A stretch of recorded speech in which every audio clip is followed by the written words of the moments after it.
Welcome, everyone. My name is Dee Poku. I am the founder of We. I'm so thrilled that we have the co-founder of Refinery 29 here today, Philippe von Borries. A little bit about Philippe.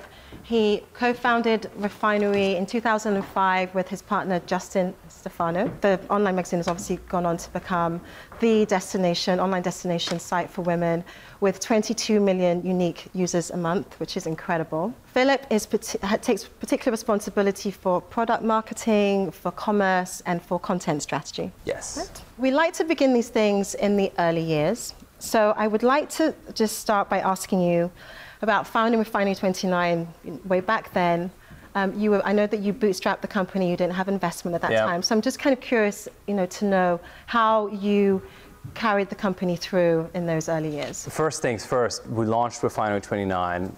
This is going to be actually our 10th year in existence. So in 2005, in a completely different world, where the sort of digital marketing mechanisms that are available to you now on social media actually didn't exist, where investing or investment actually was sort of a rather obtruse science. I don't think we even understood what angel investing was at that point. So there wasn't a direct channel into getting financing. And so it actually just started with an idea and the fact that we're still young at that point, 24, 25 years old, and a passion of sort of identifying a moment that existed in New York City in retail and sort of just living a smart, more interesting life and highlighting independent points of views, like Dolce Vita actually, which is a brand that when we first launched, we featured when they launched their store on the Lower East Side. But the initial impetus for Refinery 29 was that we realized that there was sort of an emergence of new independent creators, people that had just a different voice and a different take on the world, that were making interesting products or launching interesting lines or opening stores. And the only thing that was really out there was, your magazine publishers recycling their content and putting it on the web. And it had sort of a very plasticky approach to the world of style and sort of just celebrating people's independence. And so our initial launch and our initial purpose for Refinery 29 was to boil down the greatest independent creators and tell their stories, but also lent Refinery 29 sort of a unique purpose with regards to being a resource, to it being a resource or a utility, so that when you got to Refinery 29, you actually got to find content that was inspiring, that was interesting, it was changing barely once a day back then, but also just a great resource and a great guide. And I think in that actually lies sort of a lot of importance in thinking about when you conceptualize a business today or an idea, is that just launching a content business now is extremely difficult. It might be, I don't want to say that like ship sailed, but it's really, really difficult. And thinking about what the sort of like unique value proposition is that actually lends more of a reason or more of a purpose or a degree of resource to what you have there is really important. So we launched in 2005 with barely any money and hacked together a website and just sort of had to identify very quickly well, actually, because we were sort of so focused on who our first customers were, right? It was brands and it was people in fashion that were very specific, that had an independent point of view, and that came together in a community. And so we knew who our customers were. It was very niche and it was very small, but the important takeaway was that it was actually a group of people that was cohesive and coherent. And so by identifying those first 1,000 people that found out about Refinery 29 and building a brand that mattered to a group of people that shared a point of view, we were able to just start to grow from there, because that allowed us to sort of focus on who are we, who is this thing for. It might be for the smallest group of people to begin with, but it's a community of people that, like many others, of people who sort of identify something very early on, speak to their friend, and they come to an event, they come to show up at an event like this, and they started spreading the news. And so we organized small events at small stores around town, and people started to, show up. People started to buy stuff in store the next day. And so the ball just started to gain momentum over the first, six months to a year. And eventually within those first 12 months, we met our first investor who kind of identified that we were onto something interesting, and things started to go from there. So you had an initial idea for, because the advice I hear that entrepreneurs are often given is that you should have a plan, but then you should be ready to sort of change course. Yes. As you see what the landscape is. So you had a plan. Yeah. There's truth in that, and there's also, I would also hesitate, because when we first launched Refinery, we actually didn't have a clear business model. On the one hand, it was about content, and it could have gone the way of advertising, and on the other hand, it was about commerce and actually monetizing people who came to Refinery 29 to buy something. And so our business model wasn't entirely clear, but we all felt extremely passionate about the content that we were producing. And that was, by the way, that was stories. That was us going into store and actually photographing a piece of merchandise that had been shipped in store the night before, taking it on a white piece of paper, photographing it outside, going home, photoshopping it and uploading it. So it was content in a whole variety in a whole different array of dimensions. But in the end, there wasn't a sort of distinct business model. We felt very passionate about content and media, and there were a lot of people who said, oh, don't focus on the content piece. Don't focus on media. I think you should really, really go into the commerce piece. And had we done that, I think it would become a different business. So I think that you have to sort of go with the flow and let sort of the tides of opportunity move you along. And I think that often also means that you take on moments or things that are thrown your way that seem outlandish. And I think you have to see the possibility in everything, even though sometimes it might be just a crazy seeming idea that you feel like you're not at all capable for that moment, and not at all capable for at that specific moment.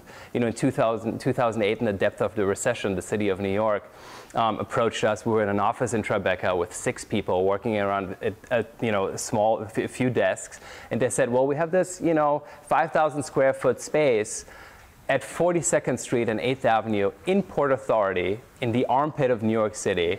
Do you want it? For a month to host this pop-up store. And it was 2008. This is before Guild and the emergence of flash sale sites. And so we said yes. And we were surrounded by this community of designers who all were sitting on, on extra merchandise. And we actually created a Refinery 29 event called Safe Fashion, where we had banners up and down 42nd Street and 8th Avenue, and sold merchandise, over $1 million worth of it over 4 weeks. And it was this huge publicity thing, but it seemed like one of those moments where you were like, oh my God, 90% of me thinks that this is the craziest, most outlandish idea that we could never pull this off. So seeing the possibility in things, I think, is the most important message when it comes to sort of being able to adapt yourself to circumstances and seizing opportunities. So it was just the two of you for how long, or did you have? So Refinery is so Justin and myself, and we're old friends and business partners. Actually, we met in boarding school, which is almost embarrassing to say now. So we've known each other for forever. And then the story gets crazier because it's Piera, who's my wife, and Christine, who is the creative director, and Christine, who is editor-in-chief. And Piera and Christine actually knew each other from another era when they worked together in publishing. And so Pierre and I were together at that point, not married yet, when we founded Refinery. And so Justin and I had an idea. We funded the business. We saw an opportunity, and we realized that with regards to sort of the creative piece and the content piece, we didn't really know what we were doing, and we needed people who knew what they were doing and really passionate about it. So Christine and Pierre joined us in month 6, and it's crazy because we're 235 employees, and the 4 of us are still there, through thick and thin. We've made it happen, but it's been those 4 people that basically came together at the very beginning and have grown Refinery into what it is today. So we talk a bit about the content piece of Refinery. So first of all, I just want to ask, what inspires you creatively, and what sort of drives the content that you have on the site? I think what inspires me creatively is a little different from the content that sort of gets published on the site every day, although there's an inordinate amount of stuff that I find deeply inspiring. But what inspires me is, creatively, is the sort of the leadership lessons, the stuff that allows me to, as co-founder, CEO of Refinery 29, to feel like we have the opportunity to grow not just this, hopefully game-changing global lifestyle media company, but also on the inside, a company that that really reflects those values and allows people to,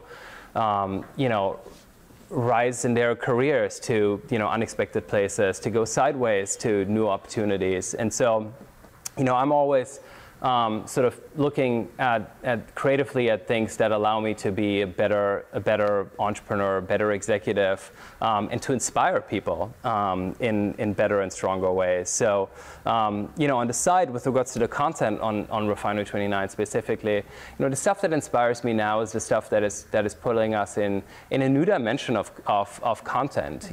With regards to sort of important women's issues and important topics around the world. We just produced this show, this video that got viewed hundreds of thousands of times called State of Our Union, which was a video narrating the sort of topics that the president didn't really talk about in the State of the Union address that matter in young women's lives, and it became an incredible success. So being able to take our origin in sort of style and lifestyle and actually start to embrace this much wider universe of all different topics that actually impact a person's life is sort of the piece that is the most interesting to us right now. Politics and just getting into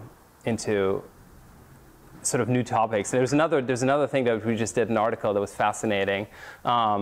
It was about men wearing lipstick, and it was a really great article because we have an amazing photography and creative team, and it was these guys that just looked like so casual and so absolutely normal, sitting here wearing lipstick, and you were like, yeah, I could try that, and it's like, and it's that sort of that quirk, and it's that sort of like pushing the edge and taking topics that otherwise, who does that article? It's like, like there's not that many people who do an article like that. So those are the things that I think are really, really great, and they get me really, really excited. Right. One of the things that you do very well is you attract people and you manage to hold them. I just want to understand like how you, from a marketing standpoint or from a content standpoint, how you keep people coming back. Yeah, I think there's a sort of a few different answers to that question. For one, people now find, the way people get to media sites is through social media mostly, right? So your distribution channels are, Facebook and Twitter and Instagram and Pinterest and, new stuff like Snapchat, all that doesn't really drive back to a site. But it's about those distribution channels. Very few people actually come to, www.fillintheblank.com these days. So I think that people with us often have an experience where they might see an article that was shared, or was a quick bit about, a news article, something about the Academy Awards and Best Dressed. But then I think there's sort of like like the third or fourth time when you see something that was in your feed, there's a story from Refinery 29 that is different, that sparks something special in you. We just did this video about the making of this $200,000 Dior dress that was this incredibly magical, almost Harry Potter-like wonderland of this dress that we filmed that was being made. And I think it's those moments that spark a conversation. There was another article that we recently did about Lilly Pulitzer and Target and the collection, and it became this really interesting social dialogue where people were upset that you could now buy Lilly Pulitzer for $50, which became crazy, but it became this dialogue. And so I think there's these moments that people on like the fourth or fifth time of encountering a brand, they find that there is a voice, that there's something special. And for those, those people in the audience that are following media, there's so much in your newsfeed these days on Facebook of new brands that you've never seemingly heard about before, but they're getting shared left and right. And it's almost indistinguishable if you're leaving your Facebook news stream and going to Viral Nova or like something else. But I think, and so what's really unique is finding that voice and that moment where you really truly connect, and that drives loyalty, and that's about authenticity. And I think that at the end gets people to come back. And for a brand to start to emerge, that's different. For someone to go back to, after, come back, leave the office, go to a dinner and talk about something that they read, because the brand and the voice and the authenticity started to sort of really shine through. And finally, it's the power of engaging people, of actually like taking the time, even if you come really, really big, to actually get in the comment stream or answer each person on Twitter about something that is sparking a dialogue and an interesting conversation. So really leaning in and making sure that there's someone sort of on the other side, there's someone home, is really important. The list that you do, you do a lot of them. So the Yes. 5 New Yorkers you should know, or the 10 best dressed at the Oscars, or and I know that there's a reason, more than just having a list, that there's a kind of sort of traffic and advertiser reason for doing that as well. Yeah. So the power of lists, BuzzFeed is like more or less credited now with having invented the list, but there's a few things, just structure a list work. Reading an article is a commitment. It can be 15,000 pages, and if you see something that's 10 of something, you immediately know what you're getting. Right. So just opening an article and seeing a subject line that's like, here's 5 things you need to know right now, gives you a certain structure and expectation that you can skim the content and get in and out really quickly. But lists are really amazing because I actually love them. I don't think you can build your whole strategy on them, but some of that, there's sort of different purposes that a list can fulfill. One is sort of around, it could be something around sort of affirming your identity, right? It's like a headline like, I don't know, like 12 truths every cat owner has come to accept. That's like You're so good at this. you're like, oh my God, like I'm a cat owner, like I totally Right. see myself in that. Or there's sort of like ways that I think like a list or a headline expresses something that you already knew but kind of smarter, like like 12 classic Hollywood couples that actually suck. So it's like finding those ways that like put you in sort of like it either like affirms like sort of like an identity or like who you are, or it expresses something in a smarter, interesting way. And that most of the time, that headline about Hollywood couples, you'd want to share that because you actually kind of think that that expresses what you're already thinking in a better way. So it creates this like shareability effect.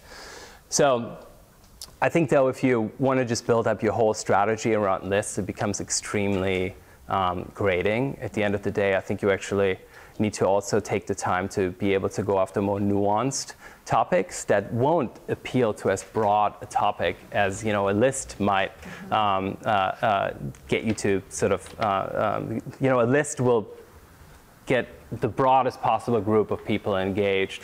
But sometimes you just need to go after, a sort of like more specific, nuanced point of view that will not drive as big a reaction, but that is, but it's important for driving voice and for creating voice and loyalty and so on. And I think just this sheer amount of like lists that you see now has led to this like commodification of content, which I think is at the heart of content actually becoming a difficult thing to sort of now build a business with, because there's just so much of it. Right. I want to move on to leadership, but before I do, I just want to ask about how you make money, to be so crass. Good question. But so is it still sort of advertising driven, or are there sort of other ways that you're finding? So yeah, so media is like maybe one of the, at the heart of it, one of the crappiest businesses that you can get into, because it is a really hard business to make work. Because for the longest time, especially in digital media, you were sort of constrained by the number of people that came to your website and looked at a page, and then the banners that you could stick in the page. It's a just crappy model. It doesn't work to scale a business that way, and it doesn't really work to really drive great results for a brand that way. And so, like 7 or 8 years ago, as we were just starting to ramp up and starting to realize that we're really good at content, that people started to tune in, realized that our only way of succeeding was really to go to brands directly And instead of just saying, hey, give us your 300 by 250 banner ad, let us be your partner in creating like an interesting experience. So back in 2007, YSL came to us and they wanted to promote this fragrance called Parisienne. And promoting a fragrance online is like, it's like death. It's like the hardest thing ever. And so we said, instead of like talking about this fragrance, why don't we talk about the brand and what that sort of evokes in people? And our editor-in-chief had this like iconic YSL jacket, and we sent it across, basically we sent the jacket on a cross-country tour and photographed different like really cool women in different locations around the country and created this campaign for it. And it was essentially native advertising before native advertising. And native advertising is now the sort of catch-all for what advertising has become, which is really about sort of content marketing and branded content, stuff that you see in your feed that's not a banner ad, it's actually a piece of content. And so we started doing that really, really natively. And so our business, went from, solving sort of very small problems for brands like the one I just explained to actually becoming almost like an agency for brands. And so we've gone down the path of sort of publisher as agency model, where now we work with the likes of H&M and team up for something called Festival Tracker, where we work with H&M on music festivals throughout the year, creating original content, creating their actual banner media, distributing that content, creating events, creating videos. And so being able, the strength of at least for us, what's worked is taking this very organic relationship with our audience and scaling it to these different touch points where we really can drive home the message to brands that we're the most authoritative and most engaged brand to connect with a millennial audience and millennial women. And so that's been the strength of our business model. And the world is sort of bifurcating now between, on the one hand, just banner media and advertising, and on the other hand, few select brands that have large reach and that have really noticeable brands and that can really engage and that can provide these sort of meaningful solutions at scale. So there are a few relationships within Refinery that I want to talk about from a sort of leadership standpoint. So the first is that you're obviously leading a team of many women, I understand. So I'm actually kind of curious, and I like to ask our male speakers this, like what you see in your office and amongst the sort of the female workers that you think holds women back in the workplace. Like, is there anything that you observed? So first of all, we're obviously a company that is almost entirely focused on women, although our management team is actually 30% men as well, and I think it's sort of a result of the reason why we exist in the first place, which is really about inspiring confidence and celebrating individuality in anyone. And so I think that message relates, obviously across genders, and that's really important. I think with regards to the question of what holds, especially women in the workplace and back, is really the sort of almost cliched topic of you have really, really young women who are actually the hardest workers, who are driving the greatest impact in your business, but they don't look to promote their reputation. They don't actually stand up to, come to me or come to our CFO and ask for a raise. And it is really kind of cliched, but I actually see it every day. It's interesting because on the content side, you just have we have so many people work for us. I mean, beyond our 70 editors, we have hundreds of contributors who work from Refinery 29, and they're so focused on building creating the best work, like in the moment, and they're the best creators. But it's just that sort of lack of then realizing, oh, it's my reputation that I should also look after and actually ask for that raise because I'm driving the most value to this company. Right. That's so true. I've been there. It's like, wow. Okay, so as a leader, so someone who has influence and power, what do you think that you can do and that other men or women in leadership positions can do to help support women coming up?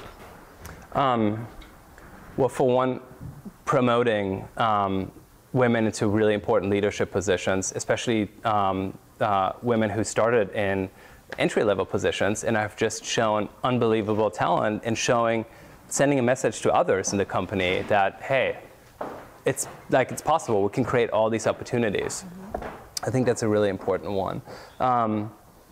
I work with an executive coach who's a woman who is amazing, and it's really like I really focus on with her more universally, genderless around this sort of topic of communication. So acknowledging the differences in communication between men and women, which I think is probably one of the biggest ones. And we've had our fair share of people who didn't work out because, and many of them men at Refinery. And by the way, it's, we're a company of 250 people, and again, actually, like 25% of people who work at Refinery are men. It's not like it's 99% women. Right. So it's really important, and I think we've seen those moments of friction and of communication issues where it was just like, it just wasn't clicking. It just wasn't registering. I think a third one is, and this is probably sort of, might be a little gendered itself, but I think actually just listening, right? So and that goes for anyone. That goes for me having a conversation with my business partner, Justin, as much as the next, someone else on our leadership team, but taking the time to listen and, actually being sort of aware. And so I think that's another really, really important one. So you also, and it's like the final one. It's also just communication and collaboration. I think collaboration is just one of the most important ones. Yeah, agree. So you also work with your wife, yes. Chiara, which is amazing. Is this where we're getting to hard questions? Yeah, this is the tough one.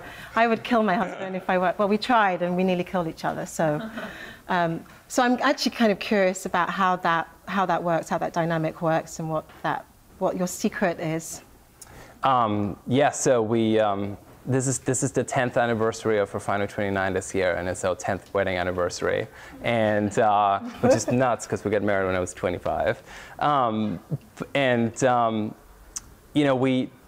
It's one of those things that I would say 9 times out of 10 probably doesn't work. We have 2 different floors now at Refinery, over 30,000 square feet. We don't work in the same office. We're not in the same floor.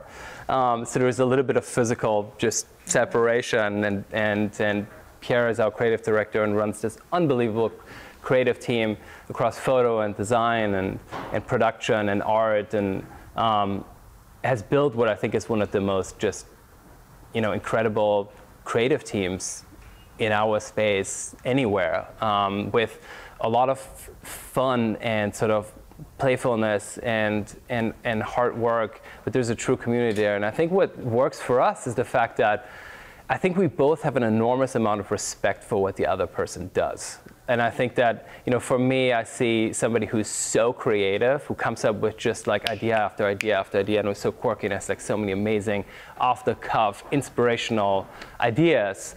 And I'm like, wow, that is so incredible. And she's built a team that actually has given so much heart to our company. And I think on the other hand, with me, she sees somebody who's sort of like deeply passionate about leadership and about like building a company that matters. And so that respect at the end of the day, I think, is the most important thing.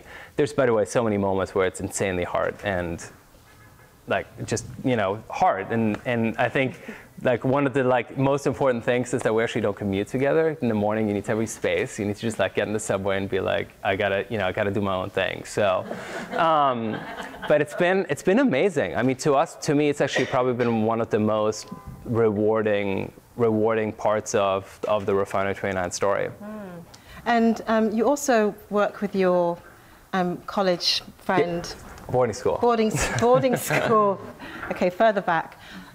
So you're good at these relationships. This is impressive. So trust me, we've seen our fair share of intense moments. But yeah, no, I have a friend, I have a business partner who I've created Refinery 29 with, who I really share so many experiences with. And when you do what we do, what anyone here does, and you start your business and you're in it for 24/7, having somebody who is a sounding board and somebody who is your partner in crime and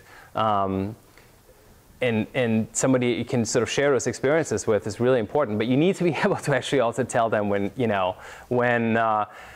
when stuff's wrong, when you actually believe that what they said is not the right thing. And so having that moment, that I think at the end of the day, having that sort of construct or that ability to like speak the truth is the most important thing, because that's the, I've seen that in leadership situations be the most destructive thing. Is if it just festers around like not actually taking that moment and telling the person right away like there's something wrong. And so that's something that we grew up with. I didn't learn that 10 years ago. It was sort of like learning the hard way of how to build a strong team of people and work with people who you share almost every waking minute with. Right. That was actually going to be my question, was how do you deal with differences of opinion, and how do you resolve those as business partners and as friends? It's like it's become so intuitive. I don't even have a good answer for it. It's like just one of those things where like I think there's a lot of trust, and there's just the ability to say, hey, if there's difference of opinion, never let it spill out in front of anyone else. Right. Like never take it there. Okay. So we're going to go into questions soon, but we have a quick fire round before we do that. It's my favorite part. Okay, so one word or short phrase. Mantra you live by.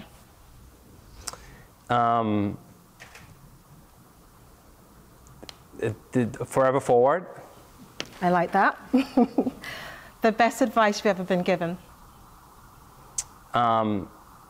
When you're stuck, just imagine the outcome. Thank you so much. Thank you. Thank you for the great advice. It's amazing, right? Thank you.